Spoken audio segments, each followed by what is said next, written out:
বন্ধুরা, আপনারা যদি রিঙ্কু সিংকে সেরা খেলোয়াড় মনে করে দেখেন তাহলে ভিডিওটিকে লাইক করে দিন। বন্ধুরা, রিঙ্কু সিং ছেড়ে দিচ্ছেন কলকাতা।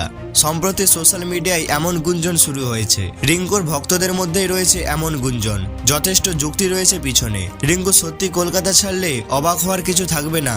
এই একই কারণে অনেক ক্রিকেটার বড় সিদ্ধান্ত নিতে থাকেন। বলা হচ্ছে রিঙ্কু সিং এর প্রতি নাইট সংসারে অবিচার। ব্যাপারটা কি? ব্যাপারটা টাকা পয়সা সংক্রান্ত।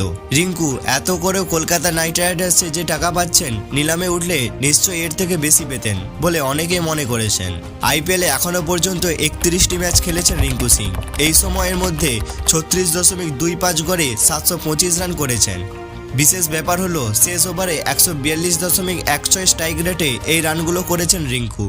এর মধ্যে রয়েছে শেষ ওভারে 5 বলে 5 ছক্কা মেরে গুজরাট টাইটান্সের বিপক্ষে ম্যাচ জেতার কীর্তি। 2017 সালে পাঞ্জাব কিংসের হয়ে ইন্ডিয়ান প্রিমিয়ার লিগ ক্যারিয়ার শুরু করেছিলেন তিনি। এরপর 2018 সালে কলকাতা নাইট রাইডার্স শিবিরে যোগদান করেন। রিঙ্কু সেই থেকে কেকেআর এর অংশ হিসেবে রয়েছেন। রিঙ্কু সিং যখন প্রথমবার আইপিএল এর অংশ হয়েছিলেন তখন পাঞ্জাব কিংস তাকে 10 লাখ টাকা দিয়েছিলেন। এরপর 2018 সালের আইপিএল এ নিলামে রিঙ্কু সিংকে 80 লাখ টাকায় দলে নিয়েছিল কলকাতা।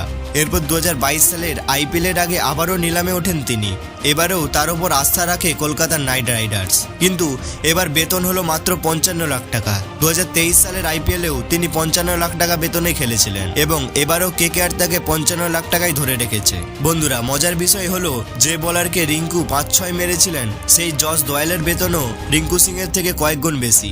এবার রয়্যাল চ্যালেঞ্জার্স ব্যাঙ্গালোর 5 কোটি টাকায় জসকে দলে নিয়েছে। সেই জায়গায় রিঙ্কু কেন 55 লাখে কলকাতা নাইট রাইডার্সের রইলেন রিঙ্কু সিং? বন্ধুরা, আপনাদের কি মনে হয় রিঙ্কু কলকাতা ছেড়ে অন্য টিমে যাবে? নিচে কমেন্ট করে জানাও। তো আজকের ভিডিওটি এই পর্যন্তই। ভিডিওটি ভালো লাগলে ভিডিওটিকে লাইক করে চ্যানেলটা সাবস্ক্রাইব করে দেবেন।